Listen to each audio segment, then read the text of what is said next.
Joy Taylor is joining me. Terry Bradshaw is out in Hawaii. He's undisclosed. I don't give up anybody's, location. But he's out there. He looks happy. When Terry's in Hawaii, he looks Terry Bradshaw is in a house in Hawaii. I'm in a studio in L.A., and it's like I was talking to him 5 feet. Let's bring him on live. It's incredible. I don't even understand technology. I don't even understand it. Look at him. Look how happy. Hey. So technology is a beautiful thing, huh? It is a beautiful thing, and you look I'm happy. sitting here. Yeah, well, I've got a computer. I'm doing this through a computer. And 5 years ago, didn't know anything about computers. I had a flip phone, for goodness sake. So, yeah, it's crazy. You can sit here and now you can turn your phone on, and what do you call that thing where you can see people? FaceTime. Yeah. I mean, now you can. My mother's 92 and she's locked down in a home in Shreveport, so you can FaceTime her, and it's pretty cool. I mean, this is good. I get to see you a whole lot better than radio. This is actually this is nice. How have you been? Good? I have been pretty good. Joy and I are making it through. I was talking to Aikman yesterday, and I said, Troy, you're not a guy that would get nervous, but your first Super Bowl, did you get a little nervous? And he said, I was great all week. I slept great. It was great. And then they introduced me, and I came out, and all those flash bulbs, he goes, I don't even remember the first series. I don't even remember it. So, Terry, in your day, it wasn't as glamorous. Do you remember your first trip out of the tunnel for the Super Bowl? I do. It was the Tulane Stadium. Yep. We were lined up going through the crowd. There was a roped off area. The defense was being introduced, and the Vikings fans were there giving us the business, and some Steeler fans. And this one big, giant Viking fan, because it was really cold. It was hot as all get out the day before, rained that night, and got really cold.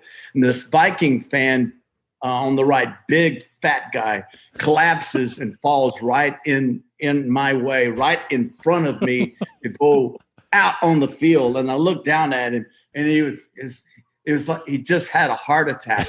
And oh my God, this guy's had a heart attack. And I was just shocked. And we moved the rope around the body while the paramedics got to him. Don't know if he lived, don't know if he died, but nice way to start a Super Bowl. Yeah, they're a little more organized now. Yeah. Well, hey, listen, after the game, Colin, we had one reporter. We did one interview. That was it. It was, very little media coverage at all that I recall. Not certainly anything like it is now, but yeah, there wasn't much media coverage at all. It's you and Tom Brady have been to a lot of these puppies. As you went to more Super Bowls, Terry, did they, maybe easier is the wrong word, were you more comfortable? Was it a little easier each time? Yes. It was. Well, first of all, it's kind of like the first time is the path untraveled. And then the second time is, I've been down this trail before, so I know what to expect. And then the third time you actually have a machete with you, and you're cutting some of the limbs that have kind of grown out over. So you're trimming it up, making it a personal highway. And you just know everything about it. So there's no surprises. The only thing different is the team you're playing. Other than that, you get used to the media, as the media did increase by the time we got to our last Super Bowl, which was 14. More media coverage. I'd been the MVP in the league, so I had that burden on my shoulders. I had the can't spell cat issue with Thomas Henderson in Super Bowl 13. 14, we play the Rams. They got all our coaches on the Rams. They know all our plays, all our adjustments. That as the game moved on, it became more of a psychological game, an emotional game, to bury all that stuff so you could concentrate and play. But the first time, you just had no idea, I don't know what it would be like, Colin, right now, for a young person to go out there and there's 2,500 reporters or 5,000 or whatever it is. that's pretty overwhelming. You know, it's interesting. You look at some Brady stats, and when he faces pressure, he's not the same quarterback. We all get that. Like when a quarterback's Nobody is. That's right. But I remember your early career, you got the snot beat out of you. Your first couple years in the league, you got beat up a lot. When you went to the Super Bowls, you faced some good defensive fronts. You faced some real defensive fronts, and you threw a deep ball. You weren't doing screen passes. So go back to, Brady and pressure. As you aged and were smarter and knew the game to a higher level, did pressure affect you more or less? What happened was, after 5 years, I had become extremely confident in my abilities as a quarterback. And I knew I was good, and I knew the team needed me. And therein came that pressure. I've got to play well or we're going to lose. Super Bowl IX, I didn't necessarily have to play well. In other words, I couldn't throw interception after interception, but I didn't particularly have to play well because it was such an awesome defense. Super Bowl 14, I had to play well, and I threw 3 interceptions. But I came back and bombed the Rams 3 times too, so made up for it. So there was more pressure on me, Colin, as I matured and became more a focal point of the Steelers offense. We were running team, and then we slowly were moving in to be a little more attacking team downfield. So Mahomes has a great arm. You had a great arm. You had a great arm. Right. There's got to be a downside to it. I mean, everybody would like to have a great arm, but did your arm, Terry, ever get you in a little, like Mahomes has one of your arms where you're like, I can make that throw. Ever get you in trouble? Oh, yeah. Yeah, you see it. And you're thinking, I can beat that. My arm was super strong. I mean, I could gun that thing like the kid in Buffalo. I mean, I could whistle that thing. But you know what, Colin? I very seldom use probably just 70% of my power because it was all timing and throwing it up, and we threw the ball deep. So it was more, as they say, air under the football when I threw it. It wasn't a lot of, gunning routes. Then threw very few hooks, threw very few outs or O cuts. Mostly everything was post end, post corner, stuff like that. But it does get you in trouble because of your confidence in your arm. And then you stand there after you throw it and it's picked off. I'll never forget against the Houston Oilers in the first series. I'm driving the team down the field for a touchdown, and I threw what I thought was a perfect pass. I right in there, and it got picked. And I watched the defensive back as he was running for a touchdown, and I didn't even try to tackle him. I just looked at him, and I was trying to figure out, now, how did he get that interception? I was trying to figure out, now, how did he do that, So, yes, your arm will get you in trouble unless you eat some good snacks and Frito-Lay and have a Pepsi, and life is good. We'll get to that in a second.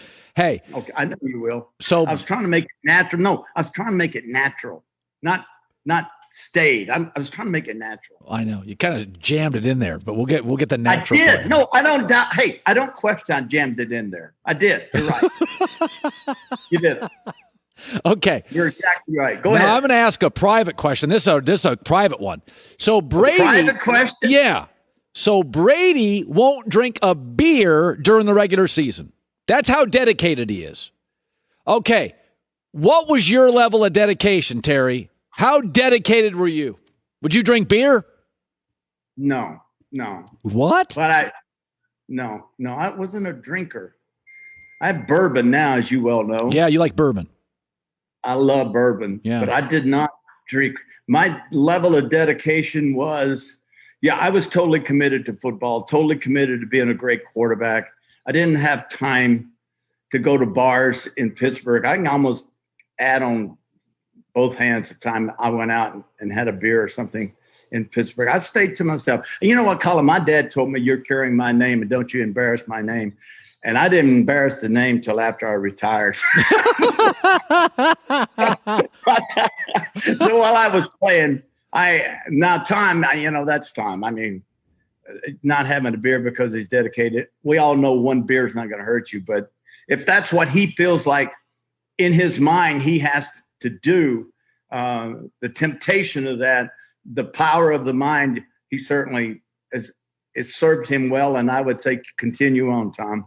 All right, I got one more question for you before we get to your Frito-Lay stuff. So I like Matt Stafford. He's got a heck of an arm, but Terry, yes, you got to win games, okay? I'm not asking him to beat Aaron Rodgers. Hell, he can't beat the Bears and the Vikings. At some point, is Stafford just one of those, oh, he's got talent. Oh, this guy's got talent. Terry, at some point, you got to win games. 12 years, he's not winning games. Yeah, you do have to look at that. Here's my observation of athletes is I like to go all the way back to their Pop Warner, if I can, then high school, then college. And if they've been consistently doing something for all of those stops in their life as they mature, they're going to do that in their professional sport. I think Stafford is a guy that, and I've asked myself that question too. Is he the difference maker? Well, he's better than Goff. I didn't like Goff at all. And now that he's got a new team, 2 number ones and a number 3 this year, there's pressure on him that he's never felt before. And I'm anxious to see how he responds. And with the offense that McVay has, we saw McVay pull that offense in last year because he didn't trust his quarterback. You will now see the offense open up where the running game will become really good because of the passing game. I believe in Matthew Stafford. I will be so disappointed. He and I have the same agent. I'll be so disappointed if he doesn't shine. If he he needs to be a difference maker. And I think your point's very valid. Hadn't done it yet. Listen, are you the guy that raises people up around you? That's right. Most people, but here's the thing, Colin. I believe most people that raise people up around them are guys that are out there screaming, Brady, screaming and hollering and da-da-da-da-da. Man, you better not mess up, or someone will come up to you and say, hey, Tom, remember that interception in that first Kansas City game when you rolled right and threw a stupid pass back across the field and got an interception? We didn't say anything to you when you did that, so why are you on our ass? So yeah, I have a little trouble with that, raising your level. I believe you can be a leader. I was a quiet leader. I think Matthew's a quiet guy. Yeah. But, man, he is fun to watch. And I think we're going to really be impressed, Colin. I really do. I think he's going to have a great probably 3, 4, 5 years. He's 32 years old. So, I mean, here's his chance to prove you. Maybe you wrong. Maybe you got some doubts. I'm a little on the fence. I'm not totally one way or the other. I want him to be great. And, when you talk to somebody, and I did talk to him the other day, and I never seen him so excited in all my years of knowing him. Wow. And that's good. Yeah, I'm serious, Colin. He was giddy. He was just so excited. He flew back with McVay to California to look for a house. Yeah. But I don't think they can announce this thing for a couple of months. But right. Whatever it is. Yeah. All right. But that's why I'm going to be eating lots of chips. Yeah. I'm going to be watching this incredible commercial that we did with all these legends. And that'll be shown right before the coin flip, the Frito-Lay chip deal. This the legends, man. It's a funny spot. You've already seen it probably. You want to ask me some more questions about it? No, you got your notes in front of you? Well, I'm very prepared, Terry. I'm a professional broadcaster, as you know. I'm very prepared. Yes, I know that. By the way, Terry doesn't like my facial scruff. He doesn't like it. But that's not true. Didn't say anything about not liking it. You don't love it. I thought you shaved the beard because as I look at you through my computer, you look like you've got a George Custard little thing right here and a mustache. I can't see the beard at all.